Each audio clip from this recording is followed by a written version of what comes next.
नमस्कार, स्वागत है आप सभी का हमारे चैनल में। हम सुन रहे हैं डॉक्टर अशोक शर्मा जी द्वारा लिखित सीता सोचती थी। आइए आज पढ़ते हैं भाग 21। मैं सीता हूँ। कैकेयी के जाने के बाद से सीता के मन में अपने जीवन के कितने ही पृष्ठ एक एक कर खुलते जा रहे थे। स्मृतियों का क्रम टूटा तो सीता को लगा जैसे इन सारे पृष्ठों को पढ़ते पढ़ते किसी बहुत दूर से आते पथिक की भांति वे बहुत थक गई हैं। इस कक्ष में कितना समय बीत गया है, इसका अनुमान भी कहीं खो सा गया था। उनके सीने में हल्का सा दर्द और सिर में भारीपन हो आया था। उन्होंने अपने सिर को हल्के से झटका, दोनों हथेलियों को आपस में रगड़ा, नेत्रों पर रखा, फिर सिर पर हाथ फेरते हुए आंखें बंद कर ली। लेटकर एक गहरी सांस ली और शरीर को ढीला छोड़ दिया। उन्हें लगा जैसे उनके पोर पोर से थकान निकल रही है। तभी द्वार पर हल्की सी खटखट की ध्वनि हुई। सीता ने नेत्र खोले। उन्हें लगा जैसे वे स्वप्नों से भरी हुई बहुत गहरी नींद से उठी हैं। परिचारिका खड़ी थी। उसने पूछा, आप ठीक तो हैं? हाँ, क्यों? आपका कक्ष बहुत देर से बंद था, मुझे चिंता हुई। यूं ही आंख लग गई थी। महाराज का संदेश आया है, क्या आप यज्ञ स्थल पर आना चाहेंगी? हाँ चलो, वे प्रतीक्षा में होंगे। उनकी आज्ञा से मैं आपके लिए वस्त्र लेकर आई हूँ। ठीक है, रख दो और बाहर प्रतीक्षा करो। थोड़ी देर में सीता राम के भेजे हुए उनकी रुचि के वस्त्र धारण कर बाहर आईं। कई परिचारिकाएं तो थी ही, उर्मिला, मांडवी और श्रुतकीर्ति भी थी। उर्मिला शीघ्रता से उनके पास आई और दीदी कहते हुए उनका हाथ थाम लिया। सीता सभी के साथ यज्ञ स्थल पर पहुंची। उनकी प्रतीक्षा ही हो रही थी। राम उठकर आए और उन्हें साथ लेकर यज्ञशाला की ओर चले और वहां पहुंचकर यज्ञ में सम्मिलित होने के लिए सीता के साथ आसन पर बैठ गए। यज्ञ की सारी तैयारियां पूर्ण हो चुकी थीं। अपार जनसमूह उमड़ा हुआ था।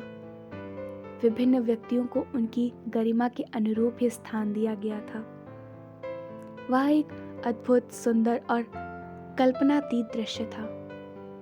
यज्ञ प्रारंभ ही होने वाला था, तभी सहसा जिस ओर आम नागरिक बैठे थे उधर एक व्यक्ति खड़ा हो गया और जोर जोर से कुछ कहने लगा।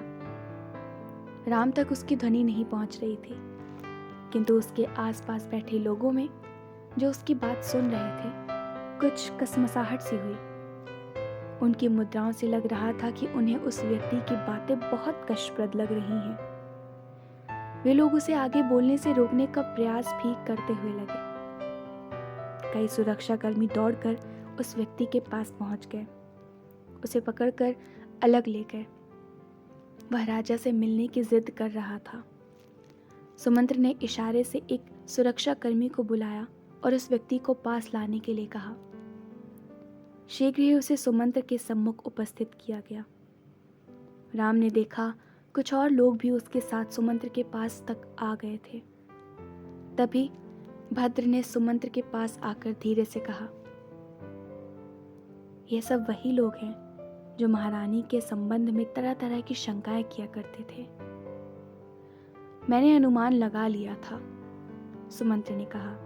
फिर उन लोगों से पूछा, क्या बात है, क्या चाहते हैं आप लोग? उनमें से एक व्यक्ति जो पहले खड़ा हुआ था और कुछ नेता सा लग रहा था, कहने लगा, हम सब महाराज से कुछ कहना चाहते हैं। कहो, तुम्हारी बात उन तक पहुंचा दी जाएगी, सुमंत्र ने कहा।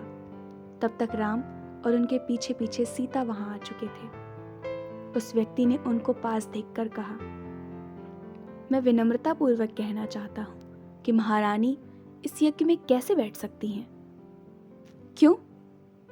वे पहले लगभग 1 वर्ष तक रावण जैसे दुराचारी के यहाँ, फिर अभी भी 12 वर्षों से अधिक समय तक वन में रहकर आई हैं।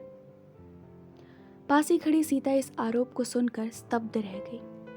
राम का मुख क्रोध से तमतमा गया। लक्ष्मण का हाथ तलवार तक पहुंच चुका था। उन्होंने कठोर स्वर में पूछा, क्या चाहते हो? महारानी अपनी पवित्रता की शपथ लेने के बाद ही यज्ञ जैसे पवित्र कार्य में भागीदारी करें। महर्षि पास ही थे। बोले, मैंने आज तक जीवन में झूठ नहीं बोला है और मैं विश्वास से कहता हूं कि सीता गंगा जल से भी अधिक पवित्र है। महर्षि की आवाज दूर तक गई और वहां उपस्थित भीड़ ने हर्ष ध्वनि कर व्यापक समर्थन दिया। सुमंत्र ने कहा, सुन लिया, अब आप लोग जाएं। किंतु वे लोग वैसे ही खड़े रहे, गए नहीं। सुमंत्र ने पुनः कहा, अब क्या चाहते हैं आप लोग? हम महर्षि का बहुत सम्मान करते हैं,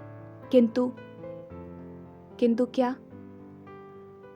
सत्य का कुछ साक्ष्य भी तो चाहिए। अब कैसा साक्ष्य? यहाँ अयोध्या की अधिकांश जनता उपस्थित है। महारानी आगे आकर स्वयं शपथ ले लें, बस हम इतना चाहते हैं।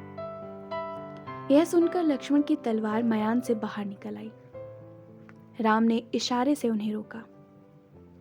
लक्ष्मण ने तलवार को मयान में रख लिया, किंतु वे विकट क्रोध से भरे हुए थे। कठोर स्वर में बोले, मूर्ख, यदि यहाँ एक पवित्र यज्ञ ना चल रहा होता तो इस प्रकार महारानी का अपमान करने वाले का सर धड़ से अलग हो चुका होता। वह व्यक्ति अनुमान से अधिक ढीठ निकला। बोला, मेरी गर्दन आपके सम्मुख है, चाहे तो काट दें। लक्ष्मण उसकी इस बात से बहुत अधिक क्रोधित होकर आगे बढ़े, किंतु सुमंत्र शीघ्रता से पास आए और उस व्यक्ति को उनके पास से दूर हटा दिया। फिर उसके साथ खड़े अन्य लोगों को संबोधित कर बोले, क्या आप सब भी यही चाहते हैं? क्या आप लोगों को भी महर्षि वाल्मीकि की बात पर विश्वास नहीं है? सुमंत्र के इस प्रश्न से उन लोगों में सन्नाटा छा गया। सुमंत्र ने फिर पूछा, आप सभी के मौन का क्या अर्थ है? उस झुंड में थोड़ी सी कसमसाहट सी हुई। आपस में कुछ फुसफुसाहटें, कुछ संकेत, फिर कुछ कहो ना, तुम कहो ना, कि धीमे धीमे स्वर चले। और फिर उनमें से एक व्यक्ति बोला, महारानी शपथ ले लें, इसमें क्या आपत्ति है? वे शपथ ले लें, हम चले जाएंगे। सुमंत्र ने इसका उत्तर देने के पूर्व राम और फिर लक्ष्मण की ओर देखा। कोई संकेत ना मिलने पर सुमंत्र ने कहा, ठीक है, आप लोगों की बातों पर विचार किया जाएगा, अब आप जाएं। उनके जाने के बाद सुमंत्र राम और सीता के पास आए तो राम, सीता, लक्ष्मण, भरत और शत्रुघ्न सुमंत्र के साथ एक ओर हटकर खड़े हो गए। सभी के चेहरे गंभीर थे, किंतु लक्ष्मण क्रोध से भरे हुए थे। उन्होंने शांति तोड़ी।